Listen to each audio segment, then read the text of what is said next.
Hi hello ನಮಸ್ಕಾರ ಎಲ್ಲರಿಗೂ. ಖುಷಿ ಫನ್ ವಿತ್ ಛಾಯಾ ಕುಕಿಂಗ್ ಚಾನಲ್ಗೆ ಎಲ್ಲರಿಗೂ ಸ್ವಾಗತ. ಇವತ್ತು ಕ್ವಿಕ್ಕಾಗಿ ಪುಳಿಯೋಗರೆ ಹುಳಿಯನ್ನು ನೋಡೋದ ತುಂಬಾ ರುಚಿಕರವಾಗಿರುತ್ತೆ. ಇಮಿಡಿಯೇಟಾಗಿ ರೈಸ್ ಮಾಡಿ ಪುಳಿಯೋಗರೆ ರೆಡಿ ಮಾಡಬಹುದು. ಈ ರೀತಿ ಹುಳಿಯನ್ನು ಮನೇಲಿ ಮಾಡಿಟ್ಕೊಂಡ್ರೆ ಬಾಕ್ಸ್ಗೆ, ಲಂಚ್ಗೆ ಎಲ್ಲರಿಗೂ ಕೂಡ ಯೂಸ್ ಆಗುತ್ತೆ. ಹಾಗೂ ಕೆಲಸಕ್ಕೆ ಹೋಗುವವರಿಗೆ ಕೂಡ ತುಂಬಾ ಉಪಯೋಗಕಾರಿ ಅಂತ ಹೇಳ್ಬಹುದು. ಪುಳಿಯೋಗರೆ ಹುಳಿ ಮಾಡಲಿಕ್ಕೆ ಬೇಕಾಗಿರುವಂಥ ಪದಾರ್ಥಗಳು: 250 ಗ್ರಾಂ ಹುಣಸೆ ಹಣ್ಣನ್ನು ಬಿಸಿ ನೀರಿನಲ್ಲಿ ನೆನೆ ಹಾಕಿದ್ದೇನೆ. 4 ಗಂಟೆಗಳ ಕಾಲ ನೆನೆಸಿದ್ದೇನೆ. ಪುಳಿಯೋಗರೆ ಪುಡಿ ಇದು ಮನೆಯಲ್ಲೇ ಮಾಡಿರುವಂಥದ್ದು, ಇನ್ಸ್ಟೆಂಟಾಗಿ ಮಾಡಿರುವಂಥದ್ದು, ತುಂಬಾ ರುಚಿಯಾಗಿರುತ್ತೆ. ಅರ್ಧ ಸ್ಪೂನ್ ಅರಿಶಿನ, ಕಡಲೆಬೇಳೆ 1 ಸ್ಪೂನ್, ಉದ್ದಿನಬೇಳೆ 1 ಸ್ಪೂನ್,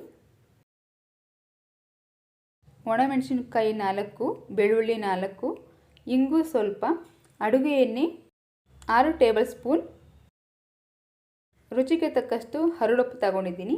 ಮಾಡುವ ವಿಧಾನ: ನೆನೆಸಿಟ್ಟಿರುವಂಥ ಹುಣಸೆ ಹಣ್ಣಿನ ರಸವನ್ನು ನಾನು ತಗೋತಾ ಇದ್ದೀನಿ. ನೋಡಿ ಫ್ರೆಂಡ್ಸ್, ಈ ರೀತಿ ಹುಣಸೆ ಹಣ್ಣಿನ ರಸವನ್ನು ತಗೊಂಡಿದ್ದೀನಿ ಹಾಗೂ ಸೋಸ್ಕೊಂಡಿದ್ದೀನಿ. ಮೇಲ್ಭಾಗದಲ್ಲಿರುವಂಥ ಸಿಪ್ಪೆಗಳು ಈ ರೀತಿ ಸೋಸ್ಕೊಂಡಿದ್ದೀನಿ. ಸ್ಟವ್ ಆನ್ ಮಾಡಿದ್ದೀನಿ. ಸ್ಟವ್ ಮೇಲೆ ಒಂದು ಪಾತ್ರೆ ಇಟ್ಟು ಅದಕ್ಕೆ ಹುಣಸೆ ಹಣ್ಣಿನ ರಸವನ್ನು ಹಾಕ್ಕೊಂಡು ಚೆನ್ನಾಗಿ ಕುದಿಸ್ಕೋತಾ ಇದ್ದೀನಿ. ಹುಣಸೆ ಹಣ್ಣಿನಲ್ಲಿ ನೀರಿನ ಅಂಶ ಹೋಗುವ ತನಕ ಚೆನ್ನಾಗಿ ಕುದಿಸ್ಕೋಬೇಕು. ಒಮ್ಮೆ ಈ ರೀತಿ ಹುಳಿನ ಮಾಡಿಟ್ಕೊಂಡ್ರೆ ತುಂಬ ದಿನದವರೆಗೆ ಬಾಳಿಕೆ ಬರುತ್ತೆ. ಸ್ಟವನ್ನು ಸಿಮ್ಮಲ್ಲಿ ಇಟ್ಕೊಂಡು ಚೆನ್ನಾಗಿ ಕುದಿಸ್ಕೋಬೇಕು. ಒಂದೊಂದು ಊರಿನಲ್ಲೂ ಪುಳಿಯೋಗರೆ ಬೇರೆ ಬೇರೆ ರೀತಿಯಾಗಿ ಮಾಡ್ತಾರೆ. ಹುಣಸೆ ಹಣ್ಣಿನ ರಸದಲ್ಲಿ ಸಂಪೂರ್ಣವಾಗಿ ನೀರಿನ ಅಂಶ ಹೋಗುವ ತನಕ ಚೆನ್ನಾಗಿ ಕುದಿಸ್ಕೋಬೇಕು. ಈ ರೀತಿ ಕುದಿಸ್ಕೊಳ್ಳೋದ್ರಿಂದ ಹುಳಿಯನ್ನು ಜಾಸ್ತಿ ದಿನದವರೆಗೆ ಇಡಬಹುದು. ಫ್ರಿಡ್ಜ್ ಇಲ್ಲದೇ ಹೊರಗಡೆ ಕೂಡ ಇಡಬಹುದು. ನೋಡಿ, ಗಟ್ಟಿ ಆಗ್ತಾ ಇದೆ.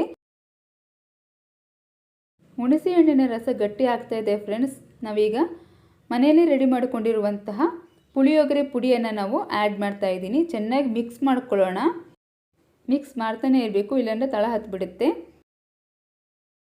ಅರ್ಧ ಚಮಚ ಅರಿಶಿನ ಪುಡಿ ಹಾಕೋತಾ ಇದ್ದೀನಿ. ಇದನ್ನು ಕೂಡ ಮಿಕ್ಸ್ ಮಾಡ್ಕೋತಾ ಇದ್ದೀನಿ. ಹುಣಸೆ ಹಣ್ಣಿನ ರಸ ಚೆನ್ನಾಗಿ ಗಟ್ಟಿಯಾಗಿದೆ. ಪುಡಿನೂ ಕೂಡ ಚೆನ್ನಾಗಿ ಹದವಾಗಿ ಮಿಕ್ಸ್ ಆಗಿದೆ. ರುಚಿಗೆ ತಕ್ಕಷ್ಟು ಹರಳುಪ್ಪನ್ನು ಹಾಕೋತಾ ಇದ್ದೀನಿ. ಚೆನ್ನಾಗಿ ಮಿಕ್ಸ್ ಮಾಡ್ಕೊಳ್ಳೋಣ. ಸ್ಟವನ್ನು ಈಗ ನಾವು ಕಡಿಮೆ ಉರಿಯಲ್ಲಿ ಇಟ್ಕೊಳ್ಳೋಣ. 15 ನಿಮಿಷಗಳ ಕಾಲ ಕಡಿಮೆ ಉರಿಯಲ್ಲಿ ಚೆನ್ನಾಗಿ ಕುದಿಸ್ಕೋಬೇಕು. ನಾನಿಲ್ಲಿ 1 ಸ್ಪೂನಷ್ಟು ಎಣ್ಣೆನ ಹುಳಿಗೆ ಹಾಕಿ ಮಿಕ್ಸ್ ಮಾಡ್ತಾ ಇದ್ದೀನಿ. ರೆಡಿ ಆಗ್ತಾ ಇದೆ ಫ್ರೆಂಡ್ಸ್. ಸ್ಟವ್ ಮೇಲೆ ಮತ್ತೊಂದು ಪಾತ್ರೆ ಇಟ್ಕೊಂಡಿದ್ದೀನಿ. ಪಾತ್ರೆಗೆ ಎಣ್ಣೆ ಹಾಕೋತಾ ಇದ್ದೀನಿ. ಎಣ್ಣೆ ಬಿಸಿಯಾದ ನಂತರ ಕಡಲೆಬೇಳೆ 1 ಸ್ಪೂನ್ ಹಾಕೋತಾ ಇದ್ದೀನಿ. ಎಣ್ಣೆಯಲ್ಲಿ ಕಡಲೆಬೇಳೆ ಚೆನ್ನಾಗಿ ರೋಸ್ಟ್ ಆಗಬೇಕು.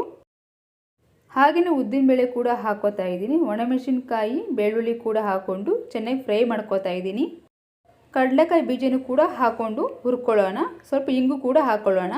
ಎಲ್ಲವನ್ನು ಚೆನ್ನಾಗಿ ಎಣ್ಣೆಯಲ್ಲಿ ಫ್ರೈ ಮಾಡ್ಕೊಳ್ಳೋಣ.